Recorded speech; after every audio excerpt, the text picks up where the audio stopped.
Hello students, आई ज्योति गाबा, assistant professor management department. हम लोग जैसे कि फर्स्ट लेक्चर में अकाउंटिंग के बारे में पढ़ चुके हैं। अकाउंटिंग क्या होती है, जैसे मैंने आपको ऑलरेडी बताया कि हर एक बिजनेस ऑर्गेनाइजेशन उसको अपने डे टू डे ट्रांजैक्शंस का अपने पास रिकॉर्ड मेंटेन करके रखना होता है कि उसने पर डे या फिर एक पर्टिकुलर ईयर में कितनी उसकी ट्रांजैक्शंस हुई, कितनी उसने सेल की, कितनी परचेज हुई, कितना उसने कैपिटल अपने बिजनेस में इन्वेस्ट की, उस कैपिटल को इन्वेस्टमेंट करने के बाद उसे कितना प्रॉफिट या फिर कितना लॉस हुआ at the end of the year. तो वो सब चीज़ें कैलकुलेट हम लोग किसकी हेल्प से कर सकते हैं? Only with the help of accounting. तो हमने जो नेक्स्ट पढ़ा अकाउंटिंग का, हमने मीनिंग पढ़ा, अकाउंटिंग का डेफिनेशन किया, उसके बाद हमने अकाउंटिंग प्रोसेस की। जैसे कि हमारा इनपुट होता है, इनपुट मीन्स बिजनेस ट्रांजैक्शन होती है। ट्रांजैक्शन के बाद हम लोग प्रोसेस करते हैं। प्रोसेस में हमने फर्स्ट लेक्चर में ऑलरेडी हम लोग डिस्कस कर चुके हैं, आइडेंटिफाई करते हैं हम लोग ट्रांजैक्शंस को, मॉनेटरी टर्म्स की जो ट्रांजैक्शंस हैं ओनली वही। उसके बाद हम लोग उसको रिकॉर्डिंग करते हैं, क्लासिफाइंग करते हैं, summarising, analysing, interpreting and communicating, और फिर लास्ट में जो हमारा रिजल्ट्स निकलता है दैट इज आउटपुट, उसको हम अपने इंफॉर्मेशन टू यूजर्स, जो हमारे अकाउंटिंग यूजर्स हैं उसको हम लोग इंफॉर्मेशन प्रोवाइड करते हैं। उसके बाद हमने नेक्स्ट अकाउंटिंग साइकिल किया, जो एक ट्रांजैक्शन से ही स्टार्ट होता है और ट्रांजैक्शन पर ही आकर हमारा जो है साइकिल ख़त्म होता है। नेक्स्ट हमने स्टडी किए थे ऑब्जेक्टिव्स क्या हैं अकाउंटिंग के, हम लोग अकाउंटिंग क्यों करते हैं। जैसे हमने सिस्टमेटिक रिकॉर्ड मेंटेन करने के लिए, प्रॉफिट एंड लॉस कैलकुलेट करने के लिए, बिजनेस की फाइनेंशियल पोजीशन कैलकुलेट करने के लिए। तो ये सब हमारे ऑब्जेक्टिव एंड एडवांटेजेस थे जो हमने अकाउंटिंग के किए थे।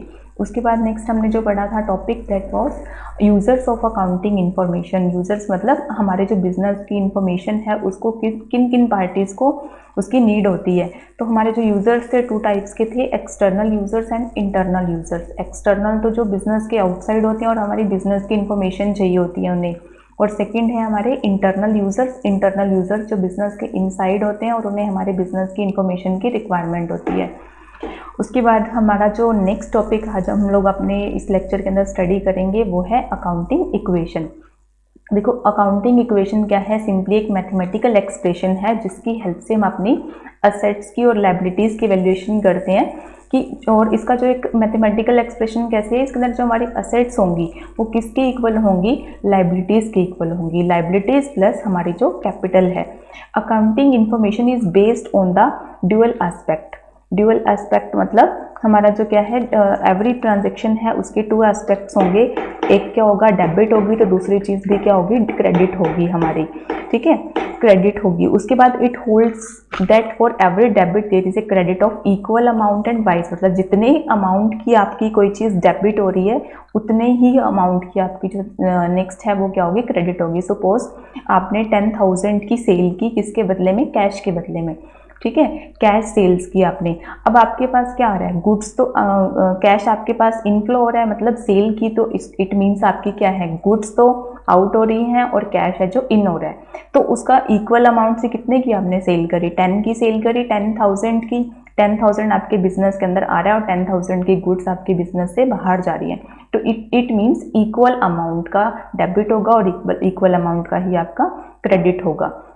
नेक्स्ट हम इस इक्वेशन को इस फॉर्मूला से भी कैलकुलेट कर सकते हैं, जो है हमारा assets is equal to liabilities plus में कैपिटल। देखो लायबिलिटीज जो बिजनेस को, एक बिजनेस को आउटसाइड पार्टीज को पे करनी होती है, और कैपिटल जो उसने इन्वेस्ट की है। या फिर हम लोग इसको सेकंड फॉर्मूला आ जाएगा हमारा, liabilities is equal to assets minus capital. Means आपने जो कैपिटल है मैथमेटिकल है, ये आप लोगों को पता ही होगा कि अगर लायबिलिटीज हमें कैलकुलेट करनी है तो कैपिटल हमारे दिस साइड आ जाएगी।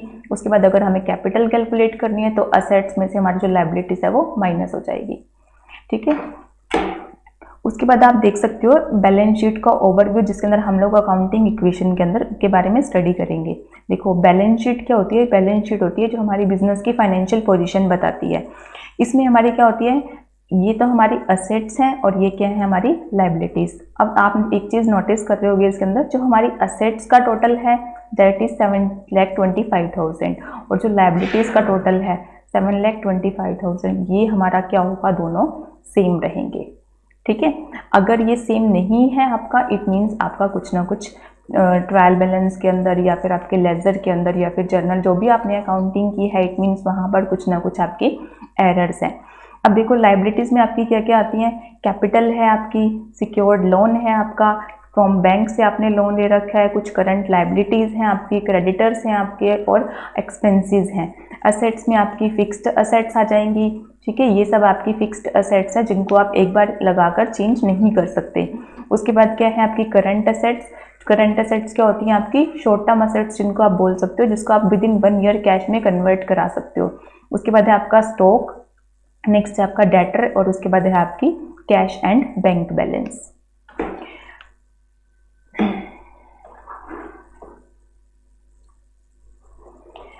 An accounting equation always holds true for every change that occurs due to a transaction entered into. It is because of this reason that it is based on the dual aspect concept of the accounting। मतलब अगर एक चीज़ change हो रही है तो उसका क्या है, दूसरे चीज़ के ऊपर इफेक्ट पड़ता है। A transaction may affect either both sides of the equation by same amount or one side of the equation only by both increasing or decreasing it by equal। मतलब एक चीज़ आपकी क्या हो सकती है, सेम साइड पे भी आ सकती है, जैसे कि assets is equal to liabilities plus capital था हमारा लास्ट वाली इक्वेशन के अंदर। असेट्स हमारी किसके इक्वल थी,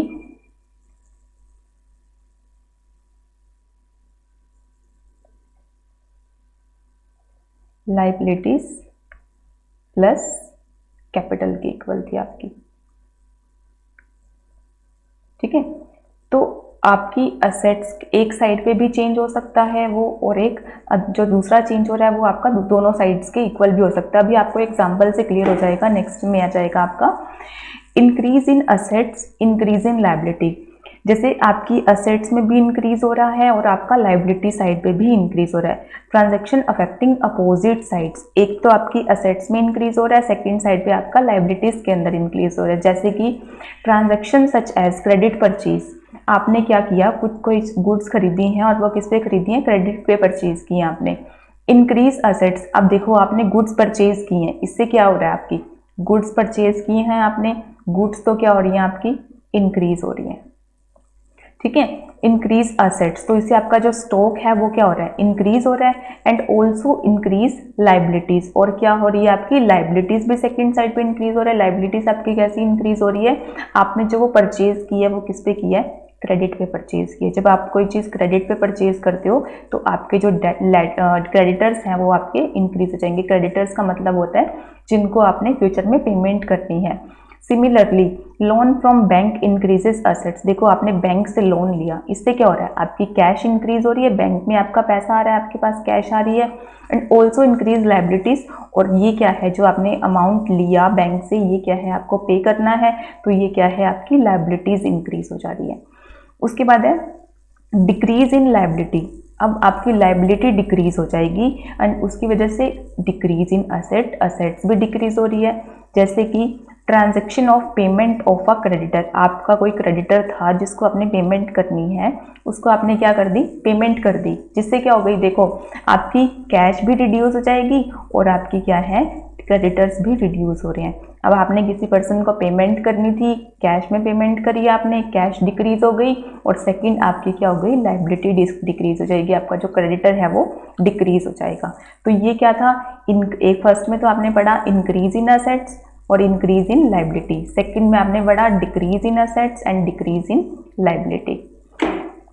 नेक्स्ट है आपका इंक्रीज इन असेट्स, अब असेट्स में इंक्रीज हो रहा है, increase in owners equity, owners equity का मतलब हमारी इक्विटी शेयर जो कैपिटल है वो इंक्रीज हो रही है।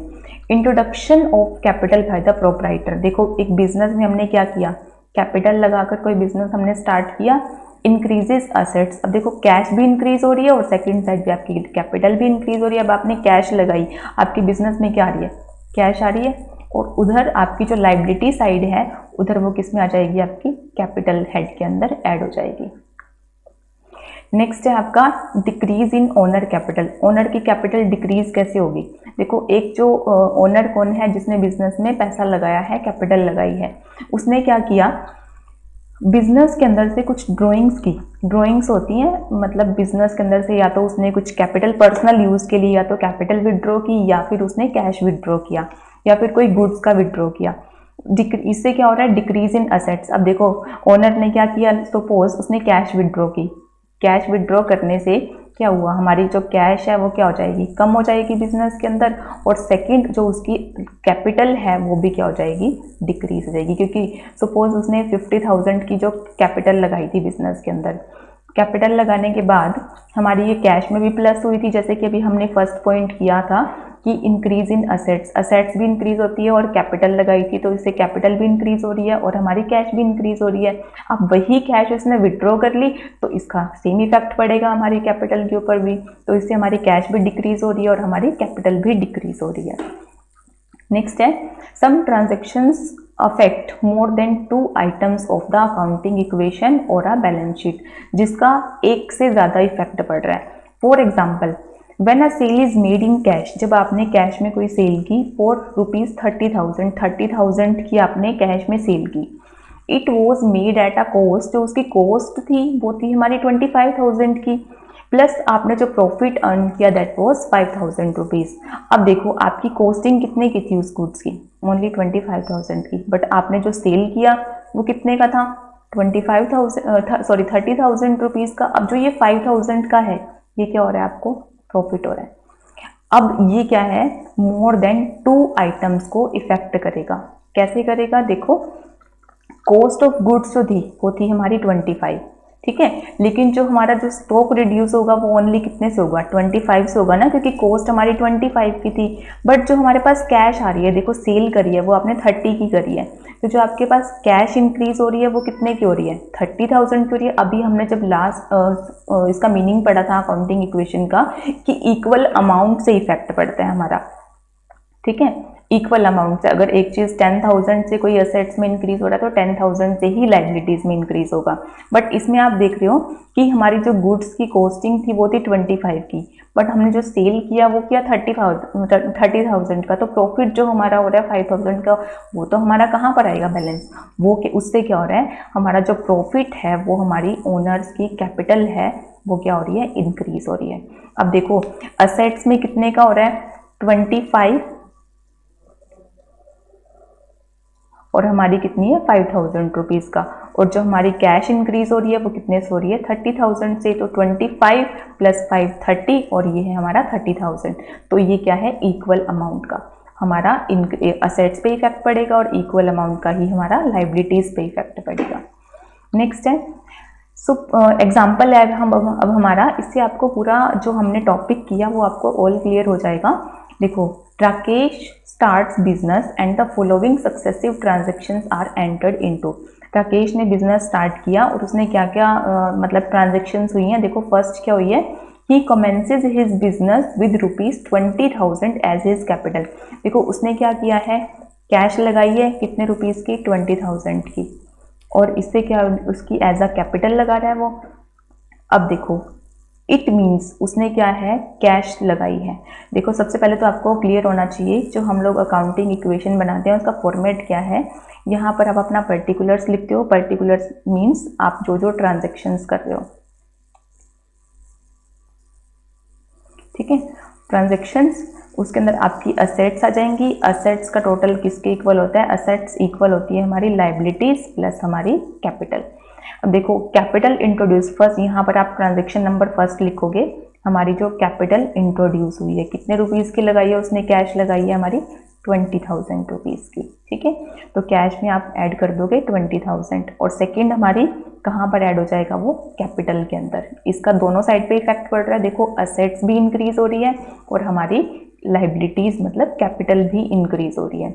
नेक्स्ट है purchase furniture for ₹500 in cash. आपने जो फर्नीचर परचेज किया कितने का किया, 500 रुपीज़ का। अब देखो आपको पता होना चाहिए आपने फर्नीचर परचेज किया, इससे क्या हो रहा है, आपका फर्नीचर बिजनेस के अंदर आ रहा है, तो आप असेट्स अब आपकी इंक्रीज हो रही है। फर्स्ट में आपने कैश की थी, सेकंड में आप जैसे जैसे आपकी ट्रांजेक्शन आती जाएंगी आप वैसे वैसे आप अपनी असेट्स में प्लस करके आप वो एंट्री ऐड कर दोगे। अब आपने क्या किया, फर्नीचर परचेज किया तो कैश प्लस आपका क्या हो जाएगा, फर्नीचर।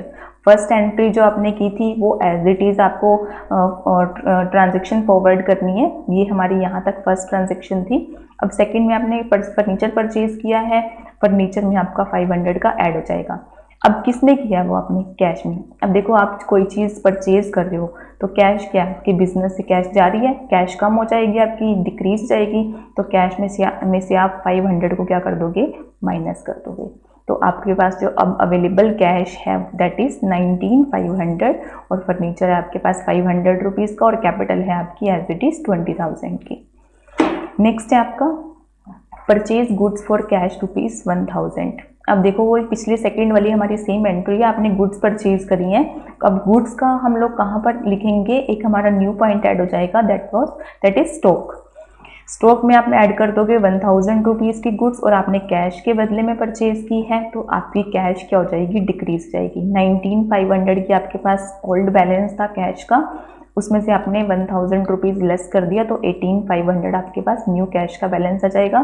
फर्नीचर का आपके पास 500 का था, स्टॉक आपका 1000 का हो गया, लाइबिलिटीज आपकी 0 है और कैपिटल आपकी कितनी हो जाएगी, 20,600 रुपीज़, 20,000 रुपीज़। नेक्स्ट है आपका purchase goods for ₹2,000 on credit. अब देखो गुड्स परचेज करी हैं, किस फॉर्म में आपने किया, उसको क्रेडिट की फॉर्म में किया आपने। अब देखो गुड्स परचेज किए, क्या इससे हमारी कैश के ऊपर इफेक्ट पड़ेगा, नो, क्योंकि हमने जो गुड्स की हैं वो किस पे परचेज किया, हमने क्रेडिट में, तो आपका कैश के अंदर कोई भी चेंज नहीं हो रहा। आपने क्या करना है, देखो गुड्स इंक्रीज हो रही हैं आपकी, तो गुड्स को हमने लास्ट टाइम कहाँ पर लिखा था, स्टॉक के अंदर एंट्री की थी, तो आप क्या कर दोगे 2000 पिछली वाली ट्रांजेक्शन्स का बैलेंस आप as it is carry forward कर दोगे, ये वाला सारा बैलेंस हमारा। उसके बाद न्यू ट्रांजैक्शन होगी, वो हमारी 2,000 रुपीज़ का आपने स्टॉक परचेज किया है, वो आपका ऐड हो जाएगा। और आपने किस फॉर्म में किया, क्रेडिट की फॉर्म में। जब आप कोई चीज़ क्रेडिट में परचेज करते हो तो आपके कौन बन जाते हैं, क्रेडिटर्स बन जाते हैं आपके। 2,000 के आपके क्रेडिटर्स बन जाएंगे और कैपिटल के ऊपर कोई इफेक्ट नहीं पड़ेगा। फिर लास्ट में आप इन सब का बैलेंस निकाल लोगे। 18,500, 500 आपका फर्नीचर, स्टॉक आपका कितना हो जाएगा 1,000 प्लस 2,000, 3,000 का क्रेडिटर्स आपके और आपकी जो कैपिटल। नेक्स्ट है आपका sold goods costing ₹2,500 on credit for ₹4,000। अब देखो गुड्स जो थी हमारी 2,500 रुपीज़ की कॉस्ट थी उसकी, और आपने जो क्या करी है, सेल करी है, वो आपने 4,000 की है। अब देखो आपने क्या किया, कॉस्टिंग हमारी कम थी लेकिन हमने सेल की है ज़्यादा में, अब गैप आ रहा है इसके अंदर, तो इसका हमारे किसके ऊपर इफेक्ट पड़ेगा, हमारी कैपिटल के ऊपर इफेक्ट पड़ेगा। देखो अब गुड्स की कितने की कम हो जाएंगी आपकी गुड्स आपकी कम हो जाएंगी 2,500 रुपीज़ की, क्योंकि आपने वो सेल कर दी, तो हमारी स्टॉक में से 2,500 का क्या हो जाएगा, लेस हो जाएगा।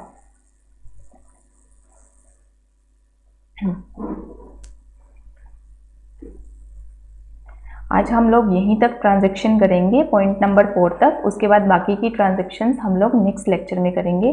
Thank you.